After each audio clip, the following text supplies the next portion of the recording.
el shock anafiláctico. Para ello vamos a iniciar definiendo la anafilaxia. Entonces se dice que es una reacción adversa de causa inmunológica desencadenada por el contacto que tiene la persona a diferentes agentes externos, como lo pueden ser medicamentos, alimentos, picadores de algunos insectos o factores externos. El comienzo de estas reacciones es brusco y aparece a los pocos minutos de la exposición de la persona a los diferentes agentes, y se dice que los síntomas indican la gravedad de la reacción. A continuación vamos a definir qué es un shock. Entonces se dice que es un síndrome que se caracteriza por la incapacidad del corazón o de la circulación periférica de mantener la perfusión adecuada de los órganos vitales.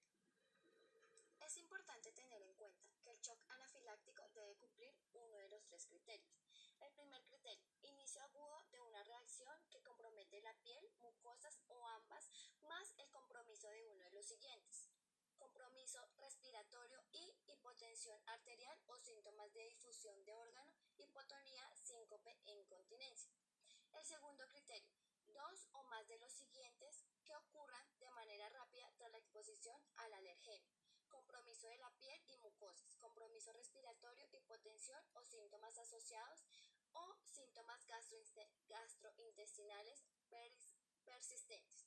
Y 3. Hipotensión arterial, caída del 30% del percentil para la edad, asociada a la exposición de un alergeno conocido. En el shock anafiláctico en clínica hablamos de cutáneos, urticaria o angioedema, que va del 85 al 90%. La urticaria es un síndrome de la piel que se caracteriza por la presencia de manchas y áreas de inflamación rosáceas acompañadas de un intenso picor. Y el angioedema es una hinchazón que es similar a la urticaria, pero dicha hinchazón se presenta debajo de la piel en vez de ser sobre la superficie. La rubincudez, que va del 45 al 55%, se caracteriza porque es la coloración rojiza de la piel, puede ser secundaria a vasodilatación, anomalías de la piel y alteraciones hematológicas. También puede ser difusa, pero es más, se manifiesta más en la cara, y es episódica cuando hay una emoción, eritema o púdico. El prurito sin rash, este va del 2 al 5%, que es un hormigueo peculiar o irritación incómoda de la piel, que conlleva un deseo de rascar la parte en cuestión. Esto es comúnmente se llama picor, picazón o comezón. En los respiratorios pues encontramos la disnea, que va del 45 al 50%, edema, que va del 50 al 60%, y rinitis, que va del 15 al 20%. En abdominales encontramos náuseas, vómitos, diarrea, cólicos, que estos están entre el 25 y 30%. En los cardiovasculares encontramos síncope, hipotensión arterial del 30 al 35% y dolor precordial, que es del 4 al 6%. Pues es importante también recordar que el síncope pues es la pérdida pasajera del conocimiento. Esto va acompañado de una paralización momentánea de los movimientos del corazón y de la respiración, que es debido a una falta de irrigación sanguínea en el cerebro. Del sistema nervioso central pues está la cefalea, que va del 5 al 8%, y convulsiones del 1 al 2%. Las causas principales del shock anafiláctico encontramos en alimentos: el maní, nueces, leche, huevo, pescados, mariscos, frutas, sésamo y trigo. En drogas encontramos penicilina, las cefalosporinas, las sulfonaminas, los AINES, la tiamina, la vitamina B12, insulina, triopetanol, anestésicos locales, entre otros. También encontramos que la anafilaxia se puede dar por alimentos post ejercicio, también anafilaxia por ejercicio no relacionado con alimentos, la inmunoterapia con alergenos, las vacunas como tétanos, papera, sarampión, gripe, y también idiopática que es un título increíble. El shock anafiláctico, reacción bifásica, entonces este es de recurrencia de los síntomas anafilácticos después de la remisión inicial del cuadro clínico. Del 1 al 23% de los casos según diferentes series. También está dentro de las 10 horas pasado el primer episodio. Los factores de riesgo son primera reacción severa, presencia de edema laringio o hipotensión, retraso en la disminución de adrenalina o baja dosis de la misma y antecedentes de reacción bifásica previa. La epidemiología dice que la prevalencia real de la anafilaxia es difícil de establecer, pues ya que no constituye una enfermedad de declaración obligatoria. A esto habría que unir la inexistencia de una definición de consenso, lo cual hace que sea un trastorno infradiagnóstico. La mayor parte de los estudios dicen que hay unas cifras de incidencia comprendidas entre 3.2 y 30 casos por 100.000 personas al año, con una mortalidad que oscila entre el 0,05 y 2% del total de las reacciones. También se estima que a nivel internacional la incidencia de reacciones anafilácticas fetales es de 150 casos por millón de pacientes hospitalizados. A continuación voy a hablarles acerca de los tipos de reacciones. Entonces se dice que hay reacciones locales y ellas consisten en que a la persona le da urticaria, angioedema en el sitio de la exposición o angioedema en el tracto gastrointestinal después de la ingestión de ciertas comidas, y estas reacciones pueden ser severas, pero pues raramente son fatales. También hay reacciones sistémicas, estas son las que afectan los órganos diana, el tracto respiratorio, tracto gastrointestinal, el sistema cardiovascular y la piel. Estas ocurren en los primeros 30 minutos de la exposición al agente. Hay reacciones leves, entonces dice que los primeros síntomas son sensación febril, congestión nasal, prurito generalizado en piel y conjuntiva ocular congestiva. Estos síntomas ocurren en las primeras horas de la exposición y los síntomas duran más o menos días. Hay de carácter moderado, entonces estas de los mismos síntomas de los que acabé de mencionar, pero además se evidencia broncoespasmo y edema en las vías aéreas con disnea, tos, sibilancia, urticaria generalizada, disfagia, vómito, prurito y ansiedad. Estos síntomas son similares a los de las reacciones leves. Siguen las graves, entonces los síntomas y signos descritos anteriormente, pero estos progresan con mayor intensidad. También se ve que la persona presenta hipotensión, taquicardia. Dentro de la fisiopatología, la anafilaxia está medida por una hipersensibilidad del antígeno IgE. Este antígeno hace una interacción entre los basófilos y los mastocitos, desencadenando la liberación de mediadores inflamatorios como la histamina, las prostaglandinas, los leucotrienos, el factor activador de plaquetas y la parina. Estos mediadores inflamatorios causan la contracción del músculo liso y la dilatación vascular. Ahora les voy a hablar cómo sucede esto.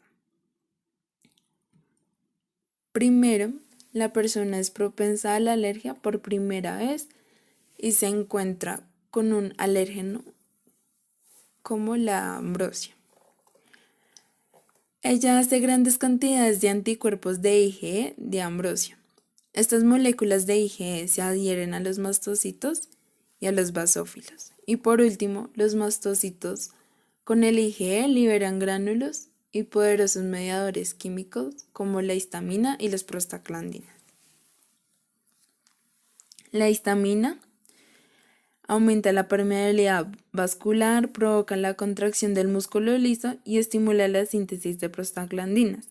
Esto conlleva el desarrollo de la hinchazón, enrojecimiento, picor, manifestando ronchas, entre otros. de los leucotrienos son moléculas que participan en el proceso de inflamación crónica, aumentan la permeabilidad vascular y favorece el edema en la zona afectada. Producen una contracción del músculo liso más tardía que la histamina y aumentan la permeabilidad vascular, facilitando la migración de células inflamatorias. La activación plaquetaria promueve la liberación de las plaquetas de factores quimiotácticos como LTB4, ESFA, de eosinófilos. Los mediadores del shock anafiláctico activan las células inflamatorias en el sistema del complemento, el sistema de coagulación y fibrinólisis, lo cual refuerza y alarga la reacción anafiláctica. La permeabilidad vascular aumentada y un rápido traslado de fluidos corporales hacia un espacio extravascular, donde puede causar la pérdida de 35% del volumen de sangre circulante.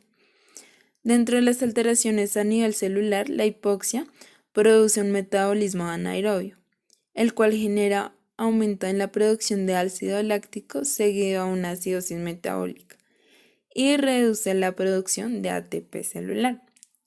La reducción de ATP disminuye los procesos metabólicos dependientes de la energía y como resultado tiene la alteración de la membrana celular.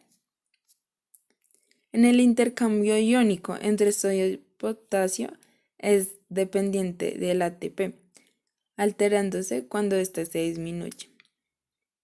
Cuando la producción energética celular está afectada, se presenta un incremento en sodio intracelular, lo cual favorece el arrastre del agua al interior de la célula y produce el edema celular. El aumento de extracción de oxígeno a la hemoglobina es el principal mecanismo de compensación tisular en el shock. Varía dependiendo de algún tejido.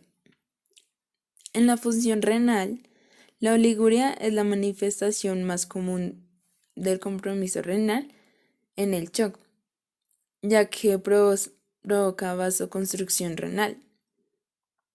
Si el aporte del oxígeno a la mitocondria no es suficiente para mantener la actividad, la cadena respiratoria se producirá un déficit de ATP.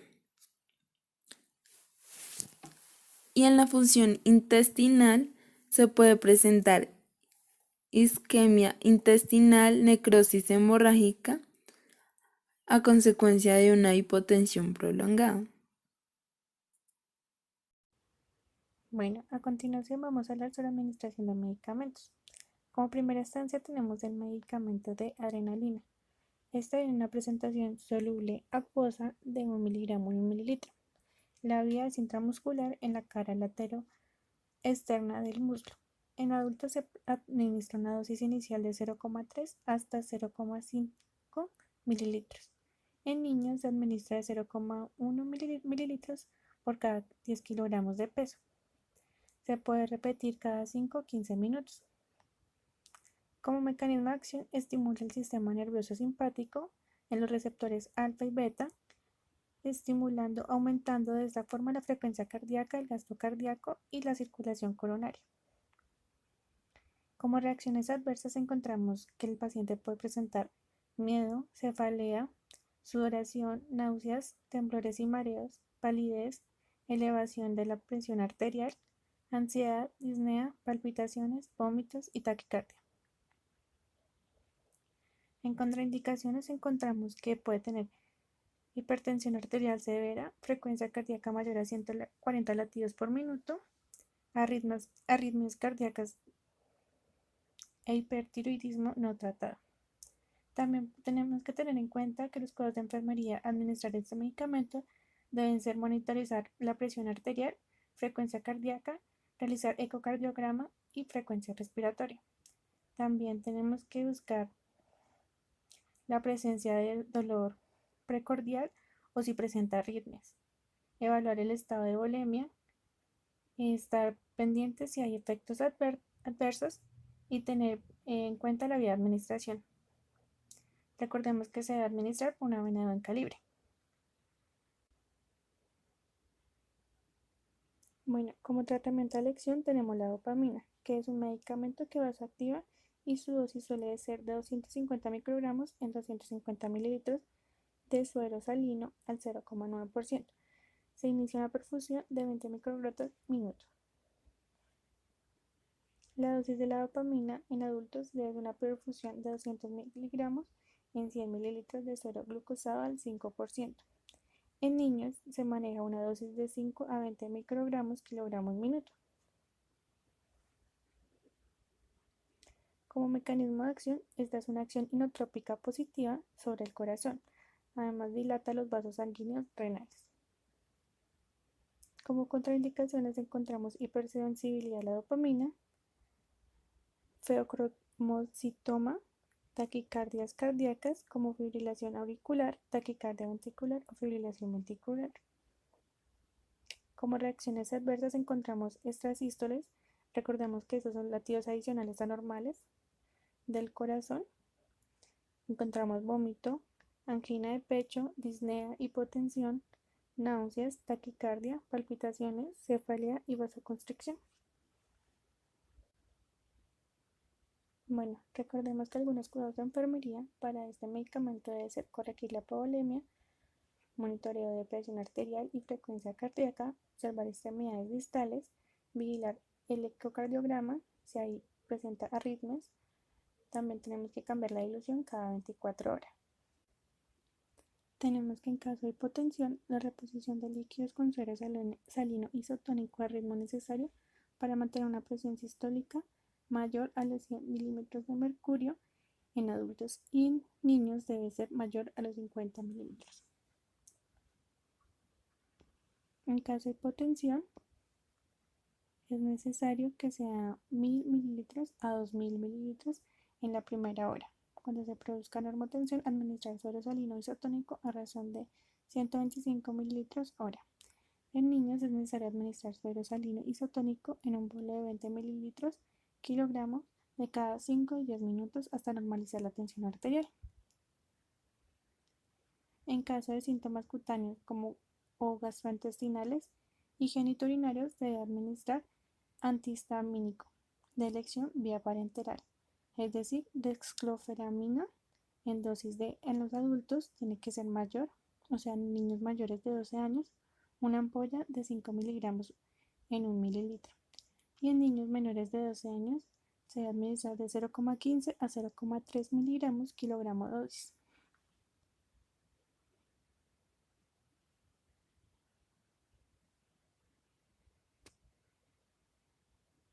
Gracias.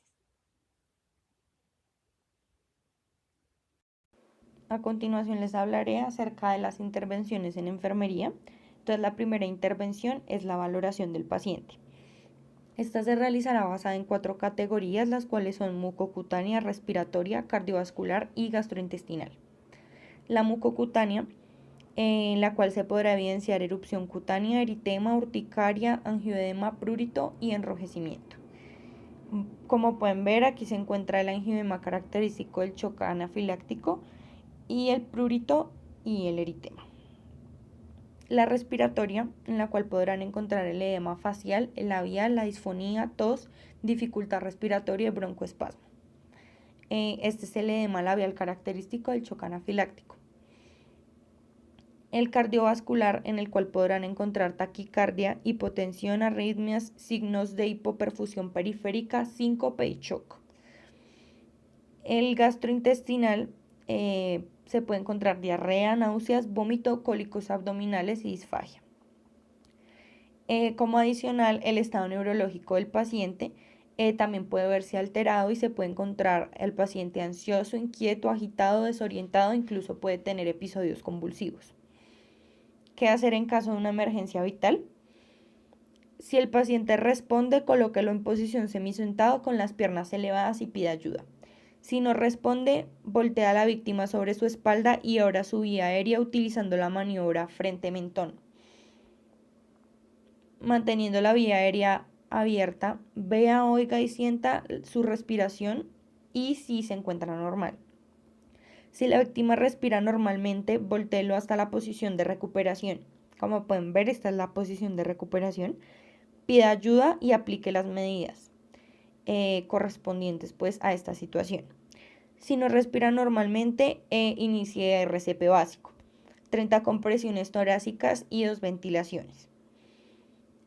Continúe la resucitación hasta que llegue ayuda cualificada o la víctima comience a respirar normalmente. Dentro del ámbito hospitalario, las intervenciones de enfermería son cesar el agente causal, tales como medicamentos, alimentos, cualquiera que sea el agente causal del shock anafiláctico. Poner al paciente en posición Trendelenburg, debido a que pues, uno de los síntomas comunes del shock anafiláctico es la hipotensión y esta posición se encuentra encaminada a aumentar la tensión arterial. Administrar oxígeno a altas concentraciones controlando la saturación mediante pulsioximetría. Para ello se utilizarán mascarillas tipo Venturi al 50% o bien mascarilla con reservorio, con el objetivo de mantener una saturación de oxígeno arterial por encima del 90%. Como otras de las actividades de enfermería se encuentra canalizar una o preferible 2 vías venosas de grueso calibre para la perfusión rápida de volumen. En caso de tener que administrar drogas vasoactivas, sería conveniente la canalización de un acceso venoso central para proceder a su infusión por esta vía. Una de las ventajas del acceso venoso central es que facilita el manejo y evita complicaciones locales. En caso de extravasación, pueden causar necrosis tisular en los tejidos adyacentes a los accesos venosos periféricos, debido al potente efecto vasoconstrictor de estos fármacos vasoactivos. Y el acceso venoso central permite controlar y valorar de una forma directa la presión venosa central. Esta es importante tanto para diagnosticar el tipo de shock como para controlar el tratamiento llevado a cabo. Entonces, como pueden ver en esta imagen, aquí se encuentra un acceso venoso central. Como otras actividades de enfermería, monitorización continua de constantes vitales, tensión arterial, frecuencia cardíaca, respiratoria y temperatura. Mantener al paciente en constante vigilancia las primeras 24 horas en caso de recidiva. En caso de recidiva se refiere a otro episodio de shock anafiláctico con sus signos y síntomas característicos. Registrar las alergias en la historia clínica, colocar una pulsera de alerta médica con las alergias del paciente, documentar la administración de medicamentos y la respuesta del paciente a los mismos. Y como finalización, en caso de que haya una complicación durante el episodio del shock anafiláctico, se inicia un tratamiento reanimador, el cual consta de soporte respiratorio, administración de oxígeno a alto flujo, como se ha mencionado con anterioridad. Se llevará a cabo la intubación endotraqueal y uso de ventilación mecánica cuando, a pesar de administrar el oxígeno, el paciente se encuentre con frecuencia respiratoria mayor a 30 respiraciones por minuto, insuficiencia respiratoria grave, saturación menor al 90%, pese al aporte suplementario de oxígeno, o tenga un valor en la escala de Glasgow menor a 8 puntos. Muchísimas gracias por su atención.